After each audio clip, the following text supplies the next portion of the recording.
ओंकार सतनाम करता पुरख निरभव निर्वैर अकाल मूरत अजूनी सैभं गुर प्रसाद जप आद सच जुगाद सच है भी सच नानक होसी पी सच जेता समुंद सागर नीर भरिया तेते औगण हमारे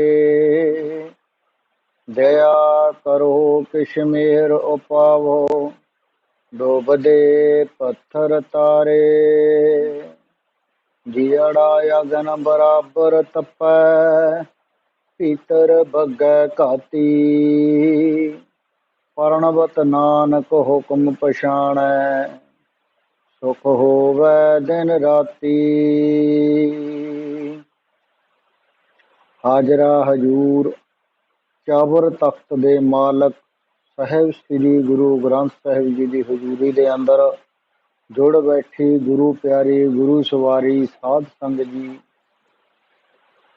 ਸਤਸੰਗੀ ਜਨੋ ਵੱਡੇ ਭਾਗਾਂ ਵਾਲਿਓ ਧੰਨ ਧੰਨ ਸਾਹਿਬ ਸ੍ਰੀ ਗੁਰੂ ਗ੍ਰੰਥ ਸਾਹਿਬ ਜੀ ਦੀ ਹਜ਼ੂਰੀ ਦੇ ਅੰਦਰ ਚਰਨ ਕਮਲਾਂ ਦੇ ਪਾਸ ਬੈਠ ਕੇ ਗੁਰੂ ਸਾਹਿਬ ਜੀ ਵੱਲੋਂ ਦਰਸਾਏ ਗਏ ਰਸਤੇ ਦੇ ਉੱਪਰ ਚੱਲਣ ਦੇ ਲਈ ਜੋ ਉਹਨਾਂ ਨੇ ਆਪਾਂ ਨੂੰ ਬਚਨ ਕੀਤੇ ਹਨ ਉਹਨਾਂ ਨੂੰ ਸਰਵਣ ਵੀ ਕਰ ਰਹੇ ਹਾਂ ਤੇ ਕਹਿ ਕੀ ਰਹੇ ਹਨ ਉਹਨਾਂ ਦੇ ਵਿਚਾਰ ਵੀ ਕਰ ਰਹੇ ਹਾਂ। ਸਾਧ ਸੰਗਤ ਜੀ ਕੱਲ ਆਪਾਂ ਨੇ ਕੱਲ ਤੱਕ 2 ਪੌੜੀਆਂ ਦੇ ਵਿਚਾਰ ਹੋਏ ਹਨ। ਅੱਜ ਤੀਸਰੀ ਪੌੜੀ ਦੇ ਵਿਚਾਰ ਕਰਨੇ ਹਨ ਜੋ ਜਪਜੀ ਸਾਹਿਬ ਹੈ। ਜਪਜੀ ਸਾਹਿਬ ਪੂਰੀ ਦੀ ਪੂਰੀ ਸਿੱਧਾਂ ਦੇ ਨਾਲ ਵਿਚਾਰ ਹੈ। ਸੋ ਜਦੋਂ ਫਿਰ ਤੀਸਰੀ ਪੌੜੀ ਦੇ ਆਰੰਭ ਦੇ ਵਿੱਚ ਸਿੱਧਾਂ ਨੇ ਆਖਿਆ ਕਿ ਹੁਕਮ ਉਸ ਦਾ ਚੱਲਦਾ ਹੈ ਜਿਸ ਵਿੱਚ ਬਲ ਹੋਵੇ ਉਸ ਪਰਮਾਤਮਾ ਵਿੱਚ ਕਿਤਨਾ ਬਲ ਹੈ। ਉਹਨਾਂ ਨੇ ਇਹ ਸਵਾਲ ਕੀਤਾ ਕਿ ਜੋ ਦੂਸਰੀ ਪੌੜੀ ਦੇ ਵਿੱਚ ਗੁਰੂ ਸਾਹਿਬ ਨੇ ਕਿਹਾ ਸੀ ਹੁਕਮ ਹੈ ਜੇ ਨਾਨਕ ਹੁਕਮ ਹੈ ਜੇ ਬੁੱਝੈ ਤਾਂ ਹਉਮੈ ਕਹਿ ਨਾ ਕੋਈ। ਕਿਉਂਕਿ ਗੁਰੂ ਜੀ ਕਹਿੰਦੇ ਹਨ ਵੀ ਜੇ ਉਹ ਪਰਮਾਤਮਾ ਦਾ ਹੁਕਮ ਹੈ ਨਾ ਜਿਹੜਾ ਉਹਨੂੰ ਬੁੱਝਦਾ ਉਹਨੂੰ ਹਉਮੈ ਹੰਗਤਾ ਨਹੀਂ ਹੁੰਦੀ ਅਹੰਕਾਰ ਨਹੀਂ ਹੁੰਦਾ। ਕਥਨ ਕਰੂ ਗੁਰੂ ਦੇਵ ਜੀ ਕਰਦੇ ਹਨ ਪਰਮਾਤਮਾ ਦੇ ਹੁਕਮ ਨੂੰ ਮੰਨੇ ਤਾਂ ਉਸਨੂੰ ਹੰਗਤਾ ਹੰਕਾਰ ਬੁੱਝ ਜਾਂਦੀ ਹੈ ਉਸ ਦੀ ਹਉਮੈ ਦੂਰ ਹੋ ਜਾਂਦੀ ਹੈ ਮਮਤਾ ਕੋਈ ਨਹੀਂ ਰਹਿੰਦੀ ਦਿਨੋਂ ਨਾ ਦੁੱਖ ਨਾ ਸੁੱਖ ਸਭ ਤੋਂ ਉੱਪਰ ਉੱਠ ਜਾਂਦਾ ਹੈ ਉਹ ਨਿਰਵੈਰ ਹੋ ਜਾਂਦਾ ਹੈ। ਸੋ ਇਸ ਤੋਂ ਉਪਰੰਤ ਸਿੱਧਾਂ ਦੇ ਸਵਾਲ ਤੇ ਤਾਂ ਗੁਰੂ ਜੀ ਨੇ ਜਦੋਂ ਜਵਾਬ ਦਿੱਤਾ ਕਿ ਉਹਦੇ ਹੁਕਮ ਦੇ ਵਿੱਚ ਜ਼ੋਰ ਕਿੰਨਾ ਹੈ ਤੇ ਉਹ ਕਿਹੋ ਜਿਹਾ ਤਾਂ ਗੁਰੂ ਜੀ ਨੇ ਕਿਹਾ ਗਾਵੈ ਕੋ ਤਾਣ ਹੋਵੈ ਕਿ ਸੈਤਾਨ। ਧੰਨ ਧੰਨ ਸਾਹਿਬ ਸ੍ਰੀ ਗੁਰੂ ਨਾਨਕ ਦੇਵ ਜੀ ਦੱਸਦੇ ਹਨ ਕਿ ਜੇ ਕਿਸੇ ਵਿੱਚ ਬਲ ਹੋਵੇ ਤਾਂ ਉਸ ਦੇ ਤਾਣ ਬਲ ਨੂੰ ਕਥਨ ਕਰ ਸਕੇ। ਜੇ ਕਿਸੇ ਵਿੱਚ ਬਲ ਹੀ ਨਹੀਂ ਤਾਂ ਉਹ ਕਿਸ ਤਰ੍ਹਾਂ ਪਰਮੇਸ਼ਰ ਦੇ ਬਲ ਨੂੰ ਗਾ ਸਕਦਾ ਹੈ ਕਿਉਂਕਿ ਉਸ ਪਰਮ ਪਿਤਾ ਪਰਮਾਤਮਾ ਦੇ ਬਲ ਨੂੰ ਗਾਉਣ ਵਾਸਤੇ ਵੀ ਬਲ ਦੀ ਲੋੜ ਹੈ। ਉਹਦੇ ਜਿੰਨਾ ਬਲ ਨਹੀਂ ਉਹ ਬਲ ਉਹ ਤਾਣ ਜਿਹੜਾ ਉਹਨੂੰ ਗਾਉਂਦਾ ਉਹ ਚਾਹੀਦਾ ਹੈ। ਤੇ ਗੁਰੂ ਜੀ ਕਹਿੰਦੇ ਗਾਵੈ ਕੋ ਦਾਤ ਜਾਣੈ ਨਿਸ਼ਾਨ। ਨਿਸ਼ਾਨ ਮਤਲਬ ਪ੍ਰਗਟ ਹੋਣਾ। ਜੋ ਦਾਤਾਂ ਦੇ ਰਿਹਾ ਹੈ ਉਹ ਨਹੀਂ ਜਾਣੀਆਂ ਜਾਂਦੀਆਂ ਤੇ ਉਸ ਦੇ ਬਲ ਨੂੰ ਕੌਣ ਕੌਣ ਜਾਣ ਸਕਦਾ ਹੈ ਕੌਣ ਗਾ ਸਕਦਾ ਹੈ। ਉਹਦਾ ਬਲ ਤਾਂ ਦ੍ਰਿਸ਼ਟੀ ਤੋਂ ਪਰੇ ਹੈ। ਗਾਵੈ ਕੋ ਗੁਣ ਵਡਿਆਈਆ ਚਾਰ। ਗੁਰੂ ਜੀ ਕਹਿੰਦੇ ਹਨ ਉਸ ਦੇ ਗੁਣ ਦੇ 4 ਉਹ ਸੁੰਦਰ ਵਡਿਆਈਆਂ ਨਹੀਂ ਜਾਣੀਆਂ ਜਾਂਦੀਆਂ ਤੇ ਉਸ ਦੇ ਬਲ ਨੂੰ ਕੌਣ ਗਾ ਸਕਦਾ ਹੈ। ਕੋਈ ਸੱਜਣ ਜੇ ਗਾਵੈ ਉਹ ਵਡਿਆਈ 4 ਪਾਠ ਕਰਦੇ ਹਨ पर ठीक नहीं, ਆਚਾਰ ਨਹੀਂ ਹੈ। ਸੰਪਰਦਾ ਦੇ ਪਾਠ ਦੇ ਵਿੱਚ ਜੋ ਲਿਖਿਆ ਹੈ, ਗਾਇਆ ਪੜ੍ਹਿਆ, ਉਹ ਹੈ ਗਾਵੈ ਕੋ ਗੁਣ ਵਡਿਆਈਆ ਚਾਰ। ਇੱਥੇ ਕਈ ਸੱਜਣ ਵਡਿਆਈਆ ਤੇ ਵੀ ਬਿੰਦੀ ਲਾ ਜਾਂਦੇ ਹਨ, ਵਡਿਆਈਆਂ ਕਹਿ ਜਾਂਦੇ ਹਨ, ਉਹ ਵੀ ਸਹੀ ਨਹੀਂ ਹੈ, ਵਡਿਆਈਆ ਚਾਰ। ਗਾਵੈ ਕੋ ਵਿਦਿਆ ਵੇਖਮ ਵਿਚਾਰ, ਉਸ ਦੀਆਂ ਸੰਸਕ੍ਰਿਤ ਦੇ ਰਾਗ ਆਦਿਕ ਰਚੀਆਂ ਹੋਈਆਂ ਵਿਦਿਆ ਦਾ ਵਿਚਾਰ ਕਰਨਾ ਬੜਾ ਕਠਿਨ ਹੈ। ਉਸ ਦੇ ਵੱਲ ਨੂੰ ਕੌਣ ਗਾ ਸਕਦਾ ਹੈ। ਗਾਵੈ ਕੋ ਸਾਜ ਕਰੇ ਤਨ ਖੇ, ਜੋ ਖੇ ਆਦ ਪੰਜਾਂ ਤੱਤਾਂ ਦੁਆਰਾ ਸਭ ਦੇ ਸਰੀਰਾਂ ਨੂੰ ਸਾਜਣਾ ਕਰਦਾ ਹੈ, ਉਸ ਦੇ ਵੱਲ ਨੂੰ ਕੌਣ ਗਾ ਸਕਦਾ ਹੈ। ਜਿਸ ਪਰਮਾਤਮਾ ਨੇ ਮਿੱਟੀ ਰੂਪੀ ਇਕੱਠੀ ਕੀਤੀ, ਆਕਾਸ਼ ਇਕੱਠਾ ਕੀਤਾ, ਅਗਨ ਇਕੱਠੀ ਕੀਤੀ, ਪਾਣੀ ਤੇ ਹਵਾ ਇਕੱਠੀ ਕਰਕੇ ਇਹ ਪੰਜ ਭੂਤਿਕ ਸਰੀਰ ਨੂੰ ਬਣਾਇਆ ਹੈ, ਉਹਦੇ ਵੱਲ ਨੂੰ ਕੌਣ ਗਾ ਸਕਦਾ ਹੈ। ਤੇ ਫਿਰ ਗੁਰੂ ਜੀ ਕਹਿੰਦੇ ਨੇ ਗਾਵੈ ਕੋ ਜੀ ਲੈ ਫਿਰ ਦੇ, ਜਿਸ ਦੀ ਸੱਤਾ ਕਰਕੇ ਇਹ ਜੀਵ ਦੇਹੀ ਨੂੰ ਲਈ ਫਿਰਦਾ ਹੈ, ਉਸ ਦੇ ਵੱਲ ਨੂੰ ਕੌਣ ਗਾ ਸਕਦਾ ਹੈ। ਇਸ ਵੇਲੇ ਪਰਮੇਸ਼ਰ ਆਪਣੀ ਸੱਤਾ ਖਿੱਚ ਲੈਂਦਾ ਹੈ ਤਾਂ ਉਸ ਮੁਰਦੇ ਨੂੰ ਚਾਰ ਆਦਮੀ ਮਸਾ ਚੁੱਕ ਕੇ ਲੈ ਜਾਂਦੇ ਨੇ। ਦੇਖੋ ਬੰਦਾ ਚੱਲਿਆ ਚੌਂ ਜਾਣਿਆਂ ਦਾ ਕੰਨ। ਸ਼ਲੋਕ ਬਾਬਾ ਫਰੀਦ ਜੀ। ਬਾਬਾ ਫਰੀਦ ਜੀ ਕਹਿੰਦੇ ਹਨ, ਜਦੋਂ ਪਰਮਾਤਮਾ ਦੀ ਜੋਤ ਸਤ ਪਰਮਾਤਮਾ ਇਸ ਪੰਜ ਭੂਤਿਕ ਸਰੀਰ ਦੇ ਵਿੱਚੋਂ ਖਿੱਚ ਲੈਂਦਾ ਵਾ, ਤਾਂ ਫਿਰ ਇਹ ਬੰਦਾ ਚੌ ਜਾਣਿਆਂ ਦੇ ਕੰਨੀ ਜਾਨੀ ਮੋਢਿਆਂ ਦੇ ਉੱਤੇ ਜਾਂਦਾ ਹੈ, ਆਪ ਤੋਂ ਚੱਲਿਆ ਫਿਰ ਨਹੀਂ ਜਾਂਦਾ। ਸਾਧ ਸੰਗਤ ਜੀ, ਉਸ ਜੋਤ ਨੂੰ ਪਛਾਣਨ ਦੀ ਲੋੜ ਹੈ ਜੋ ਆਪਣੇ ਅੰਦਰ ਬੈਠੀ ਹੈ। ਸਿਮਰਨ ਕਰਿਆ ਕਰੋ, ਜੋਤ ਨੂੰ ਪਹਿਚਾਣੋ, ਨਾਦਾਂ ਨੂੰ ਪਹਿਚਾਣੋ। ਜੋ ਗੁਰੂ ਸਾਹਿਬ ਜੀ ਕਹਿੰਦੇ ਹਨ, ਗਾਵੈ ਕੋ ਜਾਪੈ ਦਿਸੈ ਦੂਰ। ਕਹਿੰਦੇ ਕਈ ਕਹਿੰਦੇ ਹਨ ਉਹ ਦੂਰ ਬਹੁਤ ਹੈ, ਤੇ ਗਾਵੈ ਕੋ ਵੇਖੈ ਹਾਦਰਾ ਹਦੂਰ। ਤੇ ਜਦੋਂ ਗਾਈਦਾ ਸੁਣੀਦਾ ਪਰਮਾਤਮਾ ਨੂੰ ਗਾਈਏ ਦਿਲੋਂ, ਤਾਂ ਉਹ ਹਾਦਰਾ ਹਦੂਰ ਹੈ, ਆਪਣੇ ਨੇੜੇ। ਪਰਮਾਤਮਾ ਨੂੰ ਜਾਣਨ ਦੇ ਨੇ ਦਿਸਣੇ ਤੋਂ ਦੂਰ ਹੈ, ਉਸ ਦੇ ਵੱਲ ਨੂੰ ਕੌਣ ਗਾ ਸਕਦਾ। ਪ੍ਰਪੰਚ ਵਿੱਚ ਸਭ ਨੂੰ ਆਪਣੇ ਹਾਜ਼ਰ ਵੇਖ ਰਿਹਾ ਹੈ, ਉਸ ਦੇ ਵੱਲ ਨੂੰ ਕੌਣ ਗਾ ਸਕਦਾ। ਉਹ ਪਰਮਾਤਮਾ, ਇਹਦੇ ਅਰਥ ਦੋ ਤਰ੍ਹਾਂ ਹੁੰਦੇ ਆ। ਇੱਕ ਤਾਂ ਕਹਿੰਦੇ ਗਾਵੈ ਕੋ ਜਾਪੈ ਦਿਸੈ ਦੂਰ, ਆਪਾਂ ਗਾ ਰਹੇ ਹਾਂ, ਜਾਪ ਰਹੇ ਹਾਂ, ਪਰ ਮੰਨ ਰਹੇ ਹਾਂ ਕਿ ਪਰਮਾਤਮਾ ਬਹੁਤ ਦੂਰ ਹੈ। ਤੇ ਦੂਸਰਾ ਹੈ ਆਪਾਂ ਨੂੰ ਦੂਰ ਸਮਝ ਕੇ ਗਾਈਏ, ਪਰ ਜਦੋਂ ਗਾ ਗਾ ਕੇ ਉਹਦੇ ਨਾਲ ਲੀਨ ਹੋ ਜਾਂਦਾ ਤਾਂ ਗਾਵੈ ਕੋ ਵੇਖੈ ਹਾਦਰਾ ਹਦੂਰ। ਇਹਦੇ ਵੀ ਦੋ ਅਰਥ ਹੈ ਕਿ ਜੇ ਆਪਾਂ ਉਹਨੂੰ ਗਾਈ ਜਾਈਏ, ਸਿਮਰੀ ਜਾਈਏ, ਤਾਂ ਉਹ ਆਪਣੇ ਜਮਾ ਪਾਸ ਹੈ, ਆਪਣੇ ਅੰਦਰ ਬੈਠਾ ਹੈ, ਉਹਨੂੰ ਪ੍ਰਗਟ ਕਰਨ ਦੀ ਲੋੜ ਹੈ। ਤੇ ਆਪਾਂ ਨੂੰ ਉਹ ਪਰਮਾਤਮਾ ਹਮੇਸ਼ਾ ਆਪਣੇ ਹਾਜ਼ਰਾ ਹਜ਼ੂਰ ਆਪਣੇ ਕੋਲ ਹੀ ਰੱਖਦਾ ਹੈ। ਆਪਾਂ ਨੂੰ ਦੇਖਣ 'ਚ ਦੂਰ ਦਿਸਦਾ ਹੈ ਸਾਧ ਸੰਗਤ ਜੀ, ਪਰ ਉਹ ਹੈ ਆਪਣੇ ਬਹੁਤ ਨੇੜੇ ਹੈ, ਆਪਣੇ ਅੰਦਰ ਵਸ ਹੈ। ਉਸਦਾ ਉਸ ਨੂੰ ਜ਼ਾਹਰ ਕਰਨ ਦੀ ਲੋੜ ਹੈ, ਉਸ ਨੂੰ ਦੇਖਣ ਦੀ ਲੋੜ ਹੈ, ਦੇਖਣ ਵਾਲੀ ਅੱਖ ਬਣਾਉਣ ਦੀ ਲੋੜ ਹੈ। ਉਹ ਬਣਾਉਣ ਦੇ ਵਾਸਤੇ ਸਾਧ ਸੰਗਤ ਜੀ ਸਿਮਰਨ ਦੀ ਲੋੜ ਹੈ, ਸਿਮਰਨ ਵਾਸਤੇ ਸਮੇਂ ਦੀ ਲੋੜ ਹੈ। ਸਾਧ ਸੰਗਤ ਉਹੀ 10ਵਾਂ ਹਿੱਸਾ ਦਿਓ ਪਰਮਾਤਮਾ ਨੂੰ ਕੱਢ ਕੇ। ਜਦੋਂ ਦੇਣਾ ਹੈ ਉਦੋਂ ਫਿਰ ਇਹ ਭੁੱਲ ਜਾਈਏ ਕਿ ਸਾਡੇ ਕਾਰ ਵਿਹਾਰ ਕੀ ਨੇ, ਤਾਂ ਪਰਮਾਤਮਾ ਨੂੰ ਅਰਪਣ ਹੋ ਕੇ ਹੀ ਉਹ ਸਿਮਰੀਏ ਤੇ ਇੰਨਾ ਅੰਦਰ ਤੱਕ ਖੁੱਭ ਜਾਈਏ ਕਿ ਇਹ ਵੀ ਆਪਾਂ ਨੂੰ ਨਾ ਪਤਾ ਲੱਗੇ ਕਿ ਅਸੀਂ ਜੀਂਦੇ ਹਾਂ ਜਾਂ ਮੁਰਦੇ ਹਾਂ, ਤਾਂ ਉਹ ਪਰਮਾਤਮਾ ਦਾ ਮਿਲਾਪ ਹੋਣਾ ਹੈ। ਸਿੱਧਾ ਆਖਿਆ, ਜੇ ਉਸ ਦੇ ਵੱਲ ਨੂੰ ਕੋਈ ਗਾਇਨ ਨਹੀਂ ਕਰ ਸਕਦਾ ਤਾਂ ਉਸ ਦੀ ਪ੍ਰਾਪਤੀ ਵੀ ਨਹੀਂ ਹੋਣੀ ਚਾਹੀਦੀ, ਅਤੇ ਸਭ ਸਾਧਨ ਨਿਸਫਲ ਚਲੇ ਜਾਣਗੇ। ਤਾਂ ਗੁਰੂ ਜੀ ਨੇ ਕਿਹਾ, ਸਾਡਾ ਇਹ ਤਤਪਰਿਆ ਨਹੀਂ ਕਿ ਉਸ ਦੇ ਵੱਲ ਕੋਈ ਗਾਇਨ ਹੀ ਨਹੀਂ ਕਰ ਸਕਦਾ। ਸਾਡਾ ਅਰਥ ਤਤਪਰਿਆ ਮਹੱਤਵ ਹੈ ਜੋ ਇਹ ਹੈ ਕਿ ਉਸ ਦਾ ਸਮੱਗਰ ਵੱਲ ਕੋਈ ਗਾ ਨਹੀਂ ਸਕਦਾ। ਜਿੰਨਾ ਕਿਸੇ ਨੂੰ ਉਸ ਦੇ ਬਾਰੇ ਪਤਾ ਹੈ, ਜਿਸ ਨੂੰ ਉਸ ਦੇ ਬਾਰੇ ਗਿਆਨ ਹੈ, ਜਿੰਨਾ ਕਿਸੇ ਨੇ ਉਸ ਨੂੰ ਵੇਖਿਆ ਹੈ, ਬਾਚਿਆ, ਪੜ੍ਹਿਆ, ਸੁਣਿਆ, ਗਾਇਆ, ਸਿਮਰਨ ਕਰਕੇ ਪਾਇਆ, ਉਹ ਓਨਾ ਹੀ ਉਸ ਨੂੰ ਗਾਉਂਦਾ ਹੈ। ਗਾਵੈ ਕੋ ਤਾਣ ਹੋਵੈ ਕਿ ਸ਼ੈਤਾਨ, ਜਿੰਨਾ ਕਿਸੇ ਦੇ ਵਿੱਚ ਬਲ ਹੁੰਦਾ ਹੈ ਉਹ ਉਸ ਦੇ ਅਨੁਸਾਰ ਹੀ ਪ੍ਰਮਾਤਮਾ ਦੇ ਵੱਲ ਨੂੰ ਗਾਉਂਦਾ ਹੈ।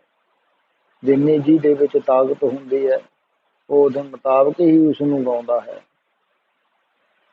ਗਾਵੈ ਕੋ ਦਾਤ ਜਾਣੈ ਨਿਸ਼ਾਨ, ਜੇ ਕੋਈ ਪੁਰਸ਼ ਉਸ ਪਰਮਾਤਮਾ ਦੀਆਂ ਦਾਤਾਂ ਨੂੰ ਪ੍ਰਗਟ ਕਰਨਾ ਜਾਣ ਕੇ ਉਸ ਦੇ ਜਸ ਨੂੰ ਗਾਉਂਦਾ ਹੈ ਤਾਂ ਉਹ ਓਨਾ ਹੀ ਗਾਉਂਦਾ ਹੈ ਜਿਸ ਨਾਲ ਉਸ ਨੂੰ ਪਤਾ ਹੈ। ਗਾਵੈ ਕੋ ਗੁਣ ਵਡਿਆਈਆ ਚਾਰ, ਕੋਈ ਪੁਰਸ਼ ਪਰਮਾਤਮਾ ਦੇ ਚਾਰ ਸੁੰਦਰ ਗੁਣ ਤੇ ਵਡਿਆਈਆਂ ਨੂੰ ਵੇਖ ਕੇ ਉਸ ਦੇ ਜਸ ਨੂੰ ਗਾਇਨ ਕਰਦਾ ਹੈ। ਗਾਵੈ ਕੋ ਵਿਦਿਆ ਵੇਖਮ ਵਿਚਾਰ, ਕੋਈ ਪੁਰਖ ਪਰਮਾਤਮਾ ਦੀਆਂ ਰਚੀਆਂ ਹੋਈਆਂ ਵੇਖਮ ਅਦਭੁਤ ਕਠਿਨ ਵਿਦਿਆ ਦਾ ਵਿਚਾਰ ਕਰਕੇ ਉਸ ਦੇ ਜਸ ਨੂੰ ਗਾਇਨ ਕਰਦਾ ਹੈ। ਗਾਵੈ ਕੋ ਸਾਜ ਕਰੇ ਤਨ ਖੇ, ਉਹ ਪਰਮਾਤਮਾ ਤਨ ਰੂਪੀ ਸਰੀਰ ਨੂੰ ਸਾਜਦਾ ਹੈ, ਫਿਰ ਖੇਪ ਹੀ ਕਰ ਦਿੰਦਾ ਹੈ। ਐਸੇ ਜਾਣ ਕੇ ਕੋਈ ਉਸ ਨੂੰ ਜਸ ਗਾਇਨ ਕਰਦਾ ਹੈ ਕਿ ਉਹ ਪਰਮਾਤਮਾ ਜਿਸ ਨੇ ਇਸ ਸਰੀਰ ਨੂੰ ਬਣਾਇਆ ਹੈ ਉਸਨੇ ਇਸ ਨੂੰ ਢਹਿ ਢੇਰੀ ਵੀ ਕਰ ਦੇਣਾ ਹੈ।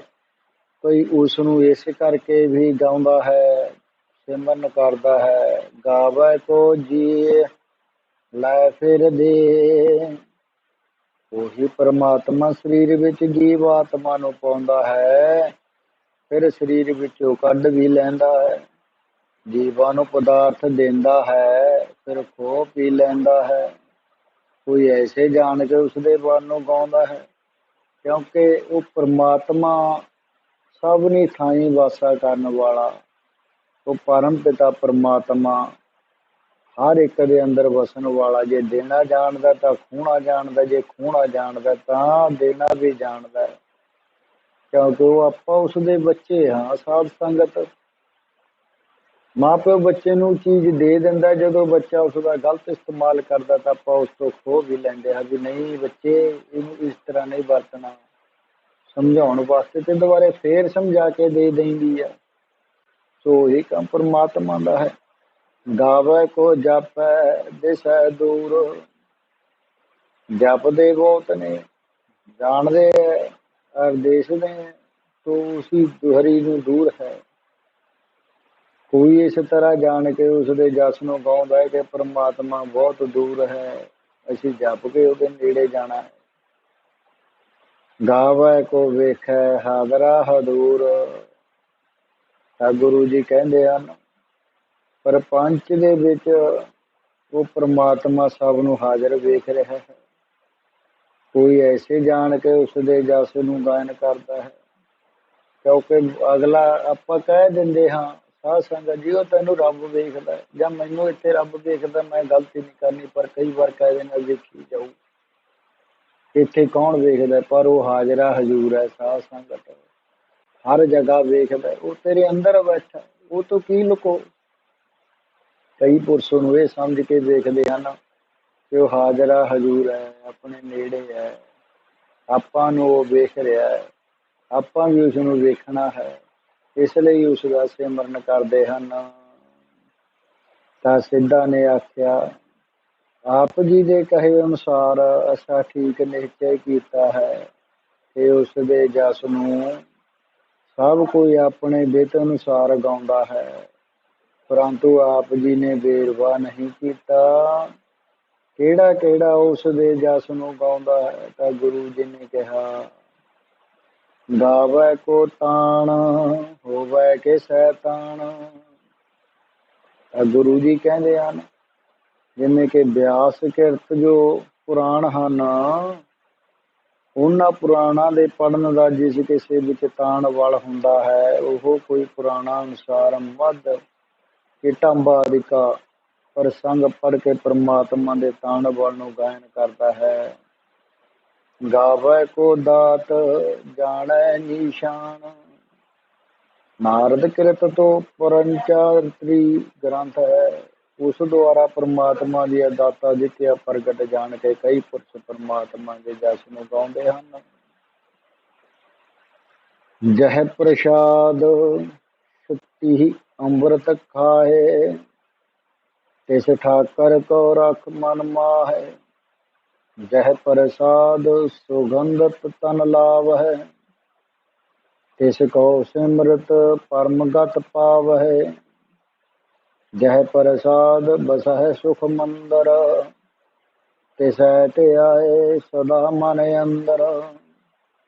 ਜਹ ਪ੍ਰਸਾਦ ਗ੍ਰਹਿ ਸੰਗ ਸੁਖ ਬਸਨਾ, ਆਠ ਪਹਿਰ ਸਿਮਰੋ ਤਿਸ ਰਸਨਾ।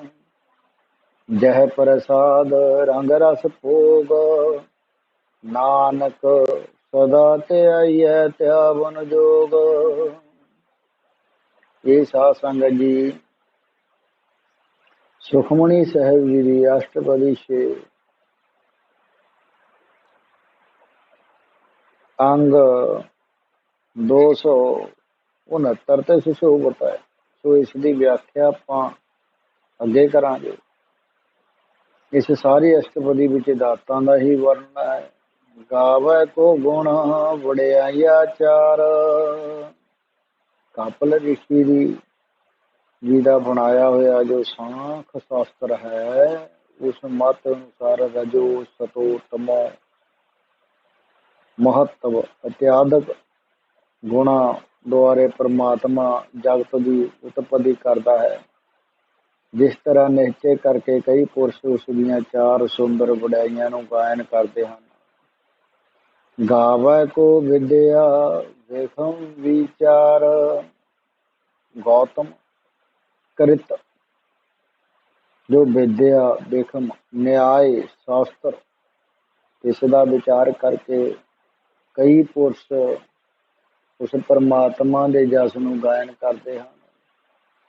ਗਾਵੈ ਕੋ ਸਾਜ ਕਰੇ ਤਨ ਖੇ, ਕਾਨਕ ਭੁਕ ਕਣਾਦਿਕ ਰਿਸ਼ੀ ਕ੍ਰਿਤ ਜੋ ਵਿਸ਼ੇਸ਼ ਸ਼ਾਸਤਰ ਹੈ, ਉਸ ਅਨੁਸਾਰੀ ਪੁਰਸ਼ ਵਿਸ਼ੇਸ਼ਕ ਸ਼ਾਸਤਰ ਨੂੰ ਪੜ੍ਹ ਕੇ ਸਮੇਂ ਨੂੰ ਪ੍ਰਧਾਨ ਮੰਨਦੇ ਹਨ।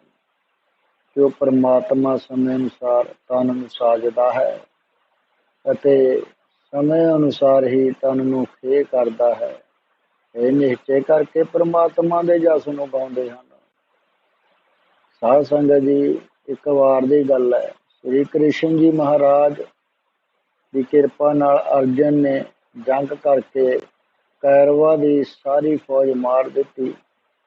ਫਿਰ ਵਿਭਾਸ਼ ਖੇਤਰ ਵਿੱਚ ਸ੍ਰੀ ਕ੍ਰਿਸ਼ਨ ਜੀ ਨੇ ਜਦ ਭਾਣਾ ਵਰਤਾਇਆ ਤਾਂ ਸਾਰੇ ਯਾਦਵ ਜੂਆ ਖੇਡ ਕੇ ਆਪੋ ਵਿੱਚ ਲੜ ਕੇ ਤਬਾਹ ਹੋ ਗਏ। ਉਸ ਵੇਲੇ ਕ੍ਰਿਸ਼ਨ ਜੀ ਨੇ ਆਪਣੀਆਂ ਪਟਰਾਣੀਆਂ ਦੀ ਸੇਵਾ ਅਰਜਨ ਦੇ ਸਪੁਰਦ ਕੀਤੀ ਕਿ ਜਿਤਨਾ ਚਿਰ ਜਿਉਂਦਿਆਂ ਰਹਿਣ ਇਹਨਾਂ ਦੇ ਖਾਣ ਪੀਣ ਵਸਤਰ ਆਦਿਕਾਂ ਦੀ ਸੇਵਾ ਤੋਂ ਕਰਨੀ ਹੋਏਗੀ। ਹੁਕਮ ਮੰਨ ਕੇ ਅਰਜਨ ਰਾਣੀਆਂ ਨੂੰ ਲੈ ਕੇ ਜਾ ਰਿਹਾ ਸੀ, ਪਰ ਰਾਹ ਦੇ ਵਿੱਚ ਭੀਲਾ ਨੇ ਰਾਣੀਆਂ ਖੋਹ ਲਈਆਂ। ਉਸ ਵੇਲੇ ਅਰਜਨ ਦੀ ਕੁਝ ਪੇਸ਼ ਨਾ ਗਈ। ਅਰਜਨ ਦਾ ਧਨੁੱਖ ਤੇ ਬਲ ਕਿਸੇ ਕੰਮ ਨਾ ਆਇਆ। ਸਮਾਂ ਕਰਕੇ ਨਰ ਕਿਆ ਕਰੇ, ਸਮਾਂ ਸਮੇਂ ਸਮਰੱਥ, ਬਹਿ ਅਰਜਨ ਬਹਿ ਗੋਪੀਆਂ, ਬਹੀ ਧਨਖ ਬਹੀ ਹੱਥ। ਸਮਾਂ ਬਲਵਾਨ ਹੈ, ਕੋਈ ਕੀ ਕਰ ਸਕਦਾ।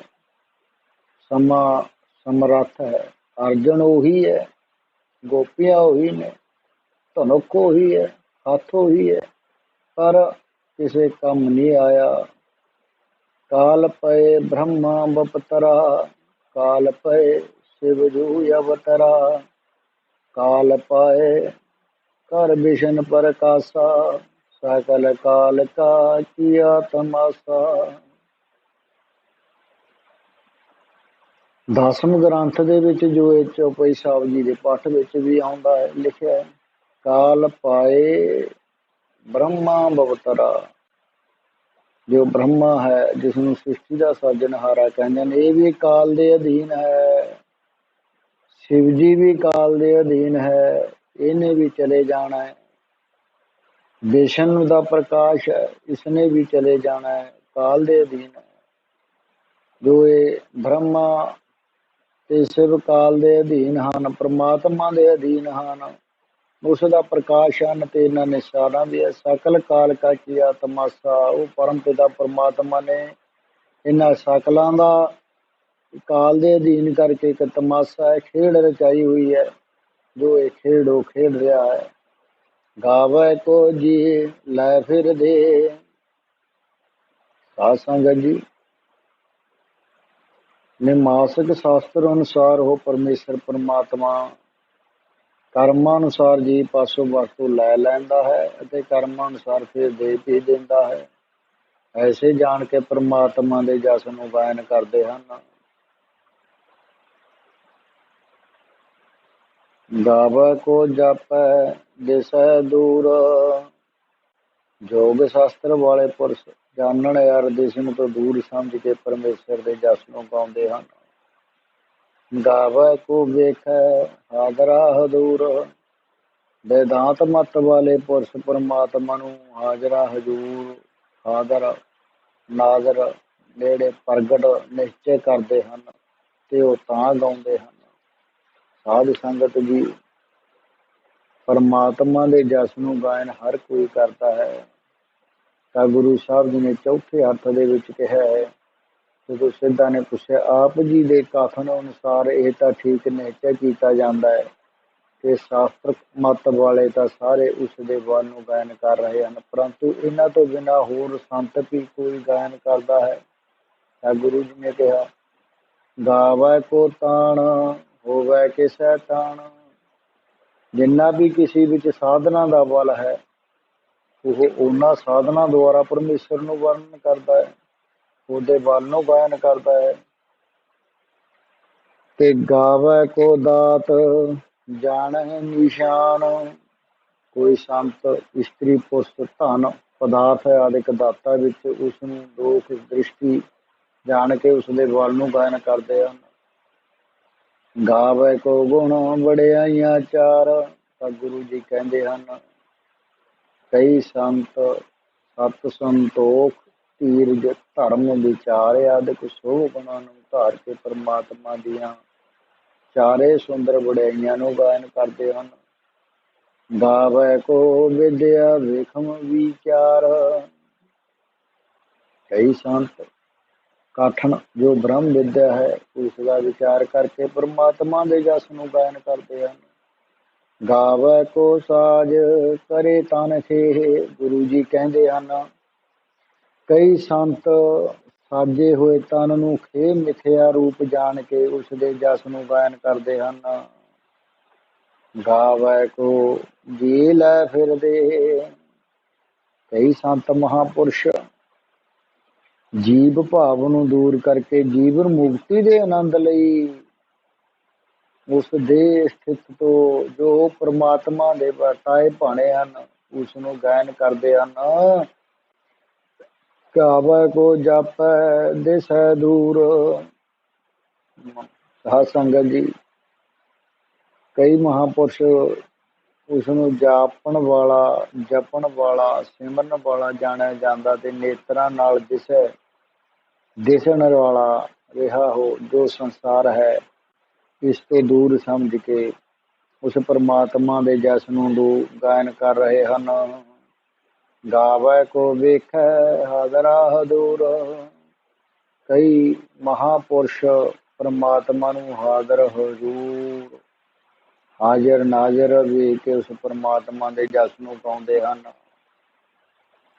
ਤਾਂ ਪੰਜਵੇਂ ਸਵਾਲ ਦਾ ਉੱਤਰ ਫੇਰ ਜਦੋਂ ਗੁਰੂ ਜੀ ਨੇ ਦਿੱਤਾ, ਸਿੱਧਾ ਨੇ ਪੁੱਛਿਆ, ਪਰਮਾਤਮਾ ਦੇ ਜਸ ਨੂੰ ਜਿਹੜੇ ਗਾਉਂਦੇ ਹਨ ਉਹਨਾਂ ਨੂੰ ਇਸ ਦਾ ਫਲ ਦੀ ਪ੍ਰਾਪਤੀ ਕੀ ਹੁੰਦੀ ਹੈ? ਤਾਂ ਗੁਰੂ ਜੀ ਨੇ ਪੰਜਵੇਂ ਸਵਾਲ ਦਾ ਉੱਤਰ ਦਿੱਤਾ, ਗਾਵੈ ਕੋ ਤਾਣ ਹੋਵੈ ਕਿਸੈ ਤਾਣ। ਜੇ ਕਿਸੇ ਬਲ ਦੀ ਪ੍ਰਾਪਤੀ ਵਾਸਤੇ ਪਰਮਾਤਮਾ ਦੇ ਜਸ ਨੂੰ ਕੋਈ ਗਾਉਂਦਾ ਹੈ ਤਾਂ ਉਸ ਨੂੰ ਉਹੀ ਬਲ ਪ੍ਰਾਪਤ ਹੁੰਦਾ ਹੈ। ਗਾਵੈ ਕੋ ਦਾਤ ਜਾਣੈ ਨਿਸ਼ਾਨ। ਜੋ ਕੋਈ ਦਾਤਾਂ ਨੂੰ ਨਿਸ਼ਾਨ ਪ੍ਰਗਟ ਜਾਣ ਕੇ ਜਸ ਗਾਉਂਦਾ ਹੈ ਉਸ ਨੂੰ ਦਾਤਾਂ ਦੀ ਪ੍ਰਾਪਤੀ ਉਸ ਪਰਮਾਤਮਾ ਵੱਲੋਂ ਹੋ ਜਾਂਦੀ ਆ। ਉਹ ਆਪਣੀਆਂ ਦਾਤਾਂ ਦੀ ਬਖਸ਼ਿਸ਼ ਉਸ ਇਨਸਾਨ ਤੇ ਕਰ ਦਿੰਦਾ ਹੈ। ਸੋ ਕਈ ਉਸ ਦੇ ਦਾਤਾਂ ਵਾਸਤੇ ਉਸ ਦੀ ਤੋਂ ਫਲ ਪ੍ਰਾਪਤ ਕਰਨ ਵਾਸਤੇ ਉਸ ਨੂੰ ਗਾ ਰਹੇ ਹਨ। ਗਾਵੈ ਕੋ ਗੁਣ ਵਡਿਆਈਆ ਚਾਰ। ਕਈ ਉਸ ਦੇ ਗੁਣਾਂ ਵਾਸਤੇ ਗਾਉਂਦੇ ਹਨ, ਉਹਨਾਂ ਨੂੰ ਗੁਣ ਪ੍ਰਾਪਤ ਹੁੰਦੇ ਹਨ ਜੋ ਸੁੰਦਰ ਵਡਿਆਈਆਂ ਨੇ। ਸਾਧ ਸੰਗਤ ਜੀ, ਉਸ ਦੀਆਂ ਵਡਿਆਈਆਂ ਵਾਸਤੇ, ਉਹਨਾਂ ਨੂੰ ਸੁੰਦਰ ਵਡਿਆਈਆਂ ਦੀ ਪ੍ਰਾਪਤੀ ਕਰਨ ਵਾਸਤੇ, ਉਸ ਪਰਮਾਤਮਾ ਦੇ ਸਿਮਰਨ ਦੇ ਨਾਲ ਜੁੜਨ ਦੇ ਸਮੇਂ ਜੋ ਵਡਿਆਈਆਂ ਇੱਜ਼ਤ ਮਾਣ ਪ੍ਰਾਪਤ ਹੁੰਦੀ ਹੈ ਉਸਦੇ ਵਾਸਤੇ ਗਾਉਂਦੇ ਹਨ, ਉਹ ਪ੍ਰਾਪਤ ਕਰਦੇ ਹਨ। ਗਾਵੈ ਕੋ ਵਿਦਿਆ ਬਿਖਮ ਵਿਚਾਰ। ਕਈ ਮਹਾਂਪੁਰਸ਼ ਕਠਨ ਵਿਦਿਆ ਦੇ ਵਿਚਾਰ ਲਈ ਜੋ ਕੋਈ ਪਰਮਾਤਮਾ ਦੇ ਜਸ ਨੂੰ ਗਾਉਂਦਾ ਹੈ ਉਸਨੂੰ ਕਠਨ ਵਿਦਿਆ ਦਾ ਵਿਚਾਰ ਹੀ ਪ੍ਰਾਪਤ ਹੁੰਦਾ ਹੈ। ਗਾਵੈ ਕੋ ਸਾਜ ਕਰੇ ਤਨ ਖੇ। ਸਾਧ ਸੰਗਤ ਜੀ, ਕਈ ਇਸ ਸ਼ਕਤੀ ਵਾਸਤੇ ਉਸ ਪਰਮਾਤਮਾ ਦਾ ਗਾਇਨ ਕਰਦੇ ਹਨ, ਨਾਮ ਸਿਮਰਨ ਕਰਦੇ ਹਨ ਕਿ ਆਪ ਹੀ ਸਰੀਰ ਨੂੰ ਰਚਨਾ ਕਰਾ ਅਤੇ ਆਪ ਹੀ ਇਸ ਨੂੰ ਮਿੱਟੀ ਕਰ ਦੇਵਾ। ਉਸ ਨੂੰ ਪਰਮਾਤਮਾ ਉਹੀ ਸ਼ਕਤੀ ਦੇ ਦਿੰਦਾ ਹੈ। ਜਿਵੇਂ ਕਿ ਯੋਗ ਵਿਸ਼ਟ ਵਿੱਚ ਲਿਖਿਆ ਹੈ, ਇੰਦਰ ਨਾਮੀ ਬ੍ਰਾਹਮਣ ਦੇ 10 ਪੁੱਤਰ ਹੋਏ ਹਨ। ਉਹਨਾਂ 10 ਨੇ ਹੀ ਤਪ ਕਰਕੇ ਪਰਮਾਤਮਾ ਨੂੰ ਪ੍ਰਸੰਨ ਕੀਤਾ। ਭਗਵਾਨ ਨੇ ਆਕਾਸ਼ ਬਾਣੀ ਦੁਆਰਾ ਕਿਹਾ, ਮੈਂ ਤੁਹਾਡੇ ਤੋਂ ਪ੍ਰਸੰਨ ਹੋਇਆ, ਤੁਹਾਡੀ ਮਿਹਨਤ ਥਾਂ ਪਾਈ ਹੈ, ਹੁਣ ਤੁਸੀਂ ਵਰ ਮੰਗੋ, ਕੀ ਚਾਹੁੰਦੇ ਹੋ? ਤਾਂ ਸਾਰਿਆਂ ਨੇ ਆਪਸ ਵਿੱਚ ਸਲਾਹ ਕਰਕੇ ਮੰਗਿਆ ਕਿ ਸ੍ਰਿਸ਼ਟੀ ਦੇ ਸਾਜਣ ਵਾਲੇ ਅਸੀਂ 10 ਹੀ ਬ੍ਰਹਮਾ ਹੋ ਜਾਈਏ। ਭਗਵਾਨ ਨੇ ਕਿਹਾ, ਤਥਾਸਤੂ, ਅੱਛਾ ਜੀ, ਹੋਏਗਾ। ਉਸੇ ਵੇਲੇ ਉਹ 10 ਹੀ ਬ੍ਰਹਮਾ ਦਾ ਰੂਪ ਹੋ ਕੇ ਸਰੀਰਾਂ ਦੇ ਸਾਜਣ ਦਾ ਕੰਮ ਕਰਨ ਲੱਗ ਪਏ। ਗਾਵੈ ਕੋ ਜੀ ਲੈ ਫਿਰਦੇ। ਕੋਈ ਇਸ ਤਾਕਤ ਵਾਸਤੇ ਗਾਉਂਦਾ ਹੈ ਕਿ ਮੈਂ ਆਪ ਹੀ ਸਰੀਰ ਵਿੱਚੋਂ ਜੀਵ ਨੂੰ ਕੱਢ ਲਵਾਂ ਤੇ ਆਪ ਹੀ ਪੁਨः ਸਰੀਰ ਵਿੱਚ ਜੀਵ ਨੂੰ ਟਿਕਾ ਦਿਆਂ। ਉਸ ਨੂੰ ਪਰਮਾਤਮਾ ਉਹੀ ਤਾਕਤ ਦੇ ਦਿੰਦਾ ਹੈ। ਤੇ ਜਿਵੇਂ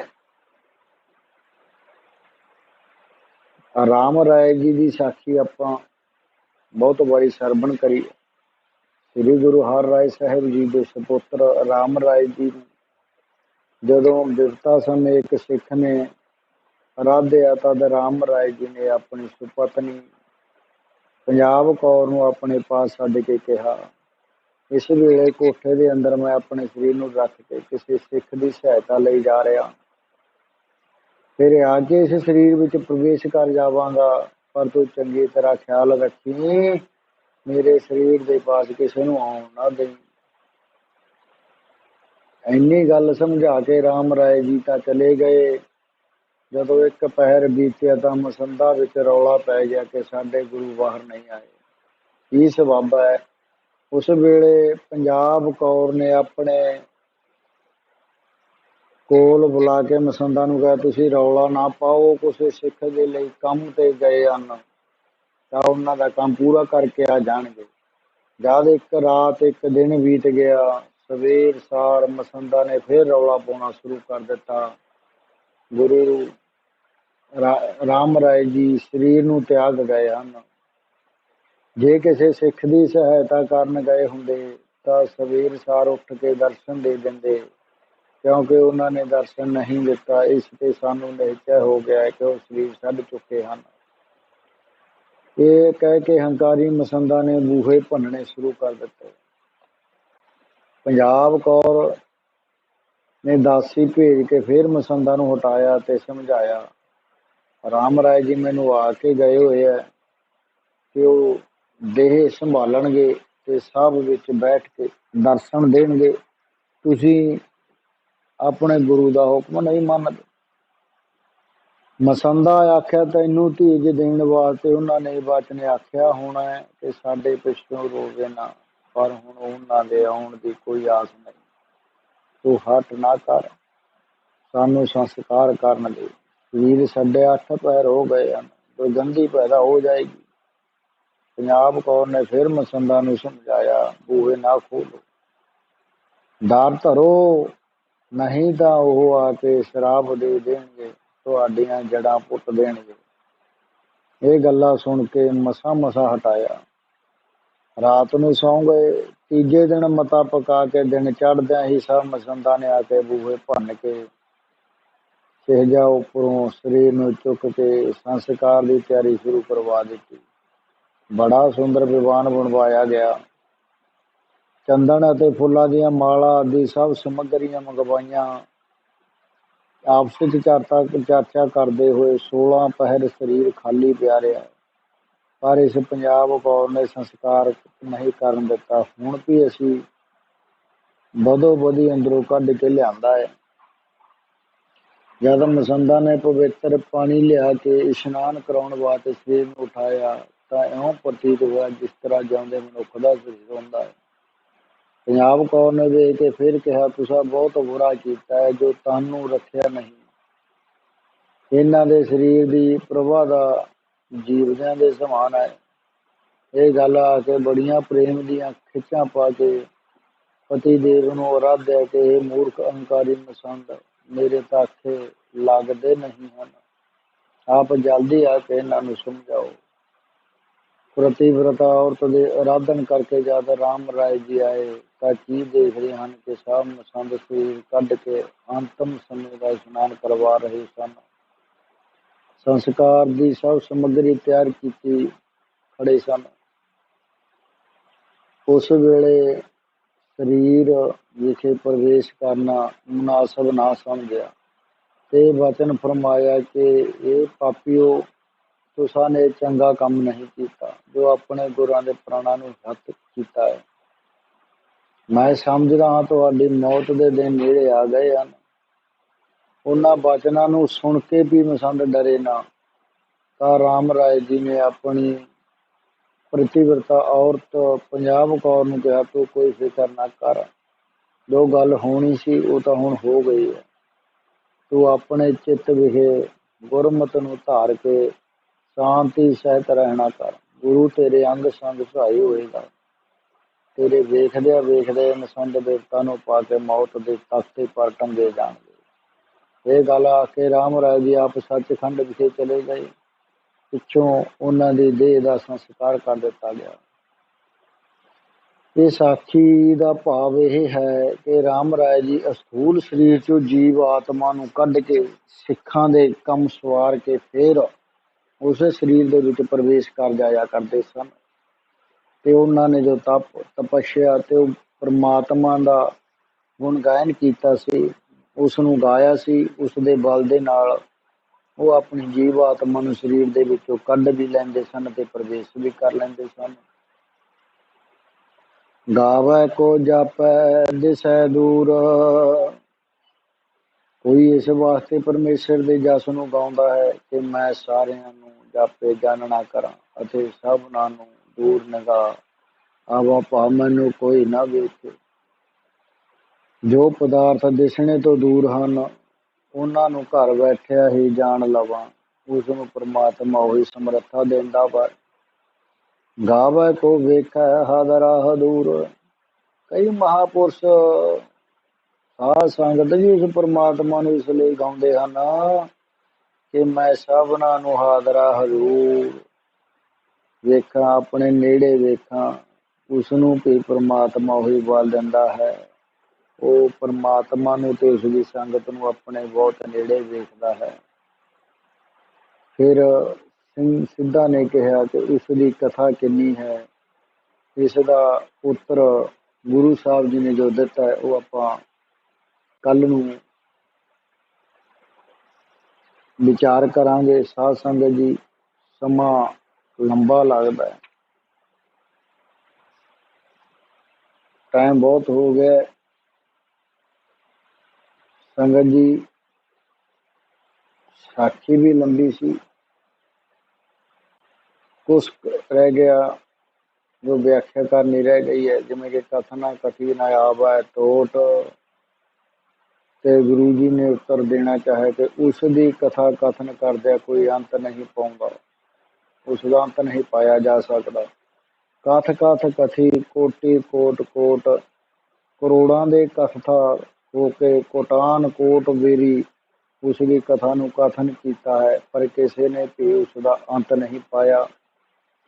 ਜੋ ਕਰੋੜਾਂ ਨੇ ਉਸ ਦੀ ਕਥਾ ਨੂੰ ਕਥਿਆ, ਹੁਣ ਵੀ ਕਰੋੜਾਂ ਉਸ ਦੀ ਕਥਾ ਨੂੰ ਕਥ ਰਹੇ ਹਨ, ਅੱਗੇ ਵੀ ਕਰੋੜਾਂ ਉਸ ਦੀ ਕਥਾ ਨੂੰ ਕਥਨਗੇ, ਪਰ ਕਦੇ ਉਹ ਪਰਮਾਤਮਾ ਦਾ ਅੰਤ ਨਹੀਂ ਪਾਇਆ ਜਾ ਸਕਦਾ। ਸਿੱਧਾਂ ਨੇ ਕਿਹਾ, ਮਾਤ ਲੋਕ ਨਿਵਾਸੀ ਜੀਵਾਂ ਦੀ ਹਸਤੀ ਨੀਵੀਂ ਹੈ, ਉੱਚ ਹਸਤੀ ਵਾਲੇ ਦੇਵਤੇ ਜੇਕਰ ਉਸ ਦੀ ਕਥਾ ਨੂੰ ਕਥਨ ਕਰਨ ਦਾ ਅੰਤ ਆ ਜਾਵੇਗਾ। ਤਾਂ ਗੁਰੂ ਜੀ ਨੇ ਉੱਤਰ ਦਿੱਤਾ, ਕਰੋੜਾਂ ਵਾਰ ਵਿਸ਼ਨੂੰ ਨੇ ਉਸ ਦੀ ਕਥਾ ਨੂੰ ਕਥਿਆ, ਕਰੋੜਾਂ ਵਾਰ ਬ੍ਰਹਮਾ ਨੇ ਉਸ ਨੂੰ ਕਥਨਾ ਚਾਹਿਆ, ਕਰੋੜਾਂ ਵਾਰ ਸ਼ਿਵਾ ਨੇ ਉਸ ਦੀ ਕਥਾ ਕਥ ਕੇ ਵੇਖੀ ਹੈ। ਉਹ ਅਕਥ ਹੈ, ਉਹ ਕਥਿਆ ਨਹੀਂ ਜਾ ਸਕਦਾ, ਉਹ ਉਸ ਦਾ ਅੰਤ ਪਾਉਣਾ ਬਹੁਤ ਮੁਸ਼ਕਲ ਹੈ, ਪਾਇਆ ਨਹੀਂ ਜਾ ਸਕਦਾ।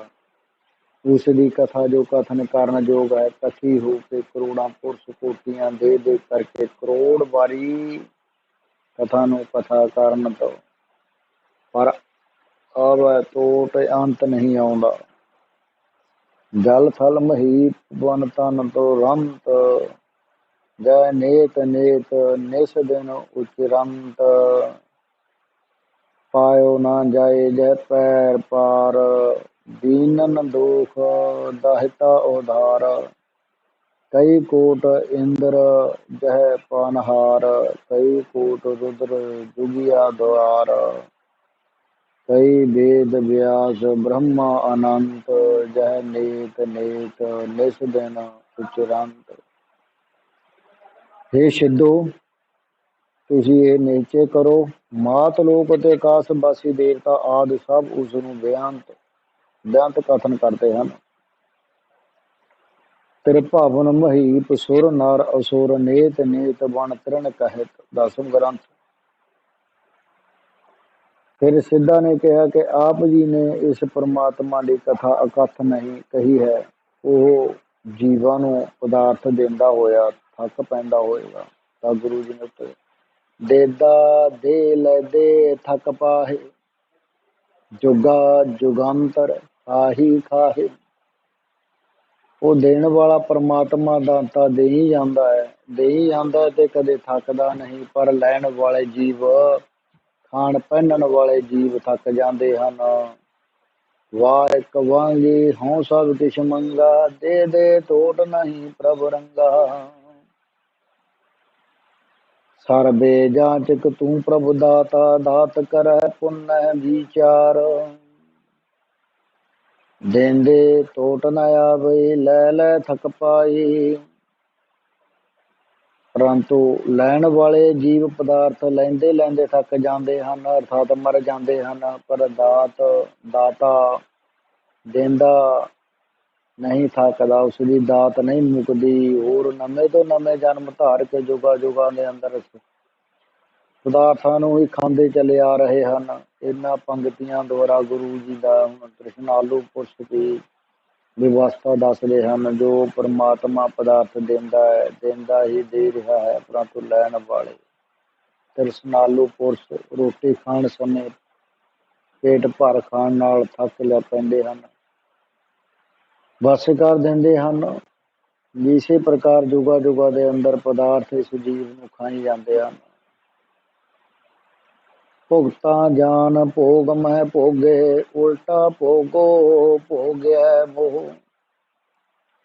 ਤਾਂ ਸਿੱਧਾ ਨੇ ਕਿਹਾ, ਜੀਵ ਸੁਤੰਤਰ ਹੈ ਜਾਂ ਪਤੰਤਰ, ਹੁਕਮ ਹੀ ਹੁਕਮ ਚਲਾਏ ਰਾਹੋ। ਤਾਂ ਗੁਰੂ ਜੀ ਨੇ ਉੱਤਰ ਦਿੱਤਾ, ਪਰਮੇਸ਼ਰ ਆਪਣੇ ਹੁਕਮ ਅਨੁਸਾਰ ਜੀਵਾਂ ਨੂੰ ਆਪੋ ਆਪਣੇ ਕਰਮਾਂ ਧਰਮਾਂ ਰੂਪੀ ਰਸਤਿਆਂ ਵਿੱਚ ਚਲਾਉਂਦਾ ਹੈ। ਵਰਣਨ ਆਸ਼ਰਮਾਂ ਰੂਪ ਰਸਤਿਆਂ ਵਿੱਚ ਚਲਾਉਂਦਾ ਹੈ।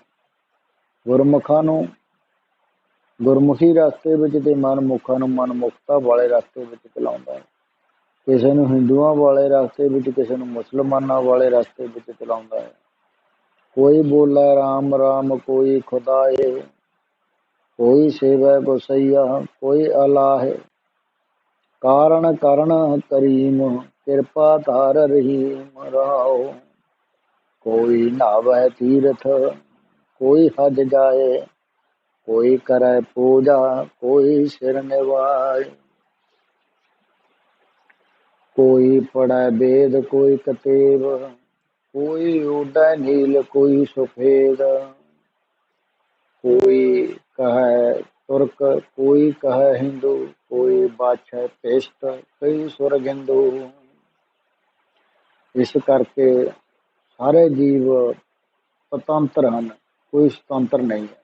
ਨਾਨਕ ਬਿਕਸੈ ਬੇਪਰਵਾਹ, ਗੁਰੂ ਜੀ ਕਥਨ ਕਰਦੇ ਹਨ, ਉਹ ਬੇਪਰਵਾਹ ਪਰਮਾਤਮਾ ਆਪਣੀ ਸੰਸਾਰਕ ਬਾਜੀ ਨੂੰ ਦੇਖ ਕੇ ਇਸ ਤਰ੍ਹਾਂ ਪ੍ਰਸੰਨ ਹੋ ਰਿਹਾ ਹੈ, ਜਿਸ ਤਰ੍ਹਾਂ ਬਾਲਕ ਆਪਣੀ ਲੀਲਾ ਨੂੰ ਦੇਖ ਕੇ ਆਪ ਪ੍ਰਸੰਨ ਹੋਈ ਜਾਂਦਾ ਵਾ। ਸਿੱਧਾਂ ਨੇ ਬੇਨਤੀ ਕੀਤੀ ਕਿ ਇਸ ਪਰਮਾਤਮਾ ਦੀ ਕਥਾ ਕਥ ਹੈ ਅਤੇ ਜੋ ਸਭ ਜੀਵਾਂ ਨੂੰ ਆਪੋ ਆਪਣੇ ਰਸਤਿਆਂ ਤੇ ਚਲਾ ਰਿਹਾ ਹੈ, ਉਸ ਦੀ ਪ੍ਰਾਪਤੀ ਕਿਵੇਂ ਹੋਏਗੀ। ਤਾਂ ਗੁਰੂ ਜੀ ਨੇ ਕਿਹਾ, ਦੇਦਾ ਦੇ ਲੈਂਦੇ ਥਕ ਪਾਏ, ਦੁਗਾ ਜਗੰਤਰ ਖਾਹੀ ਖਾਏ। ਬੈਰਾਗ ਵਿਵੇਕ ਖਟ ਸੰਪਤੀ ਮੋਖ ਇੱਛਾ ਰੂਪ ਜੋਗ ਅੰਤਰ, ਚਾਰ ਧਾਰਨਾ ਅੰਦਰ ਜੁੜ ਕੇ ਜਗਿਆਸੂ ਗੁਰਾਂ ਪਾਸ ਆ ਕੇ ਸੇਵਾ ਕਰੇ। ਤੇ ਦੇਣ ਵਾਲਾ ਗੁਰੂ, ਦਿੰਦਾ ਗੁਰੂ, ਸਾਹਿਬ ਦੀ ਨਾਮ ਉਪਦੇਸ਼ ਦੇਵਨ ਕਰਕੇ ਤਦ ਲੈਂਦੇ ਜਗਿਆਸੂ ਉਪਦੇਸ਼ ਨੂੰ ਲੈ ਕੇ ਖਾਹੇ ਖਾਹੇ ਸਭ ਗੁਣਾਂ ਦੇ ਖਾਣ ਵਾਲੇ ਕੰਮ ਆਦਿਕ ਅਸੂਰੀ ਸੰਪਤਾ ਨੂੰ ਖਾਹੇ ਅਭਾਵ ਕਰੇ। ਖਾਣੇ ਜੋਗ ਬ੍ਰਹਮਾਨੰਦ ਨੂੰ ਖਾਏ, ਧਾਰੇ ਤਾਂ ਥਕ ਪਾਹੇ। ਜਨਮ ਮਰਨ ਬਲੋ ਰਹਿਤ ਹੁੰਦਾ ਹੈ, ਇਸ ਤਰ੍ਹਾਂ ਉਸ ਦੀ ਪ੍ਰਾਪਤੀ ਹੁੰਦੀ ਹੈ। ਹੁਕਮ ਹੀ ਹੁਕਮ ਚਲਾਏ ਰਾਹ, ਗੁਰੂ ਸਾਹਿਬ ਜੀ ਆਪਣੇ ਹੁਕਮ ਅਨੁਸਾਰ ਜਗਿਆਸੂਆਂ ਨੂੰ ਬੈਰਾਗ ਗਿਆਨ ਰੂਪੀ ਰਸਤੇ ਦੇ ਵਿੱਚ ਚਲਾਉਂਦੇ ਹਨ। ਨਾਨਕ ਬਿਕਸੈ ਬੇਪਰਵਾਹ, ਗੁਰੂ ਜੀ ਕਥਨ ਕਰਦੇ ਹਨ, ਉਹ ਜਗਿਆਸੂ ਬੇਪਰਵਾਹ ਪਰਮੇਸ਼ਰ ਨੂੰ ਪਾ ਲੈਂਦੇ ਹਨ, ਆਨੰਦਿਤ ਹੁੰਦੇ ਹਨ। ਸੋ ਸਾਧ ਸੰਗਤ ਜੀ, ਤੀਜੀ ਪੌੜੀ ਦੇ ਆਪਾਂ ਜੋ ਸ਼ਬਦ ਵਿਚਾਰ ਹੈ ਉਹ ਅੱਜ ਸਰਵਣ ਕੀਤੀ ਹੈ। ਕੱਲ੍ਹ ਨੂੰ ਚੌਥੀ ਪੌੜੀ ਦੀ ਵਿਚਾਰ ਸਰਵਣ ਕਰਾਂਗੇ। ਸਮਾਂ ਅੱਜ ਥੋੜ੍ਹਾ ਜ਼ਿਆਦਾ ਲੱਗਿਆ, ਸੋ ਗੁਰਬਾਣੀ ਪੜ੍ਹਦਿਆਂ ਸ਼ਬਦ ਵਿਚਾਰ ਕਰਦਾ ਹੋਇਆ ਗਲਤੀਆਂ ਦੀ ਖਿਮਾ ਕਰਨੀ। ਸਾਧ ਸੰਗਤ ਜੀ, ਆਪ ਜੀ ਦਾ ਬੱਚਾ, ਆਪ ਜੀ ਦਾ ਸੇਵਕ ਜਾਣ ਕੇ ਬਖਸ਼ ਲੈਣਾ, ਗਲਤੀਆਂ ਦੀ ਖਿਮਾ ਕਰਨੀ। ਪਰਮ ਪਿਤਾ ਪਰਮਾਤਮਾ ਬਖਸ਼ਣਯੋਗ ਹੈ, ਸੰਗਤ ਬਖਸ਼ਣਯੋਗ ਹੈ। ਸਾਧ ਸੰਗਤ ਜੀ, ਲਵਾਓ ਹਾਜ਼ਰੀ, ਕੱਜ ਕੇ ਬੋਲੋ ਵਾਹਿਗੁਰੂ ਜੀ ਕਾ ਖਾਲਸਾ, ਵਾਹਿਗੁਰੂ ਜੀ ਕੀ ਫਤਿਹ।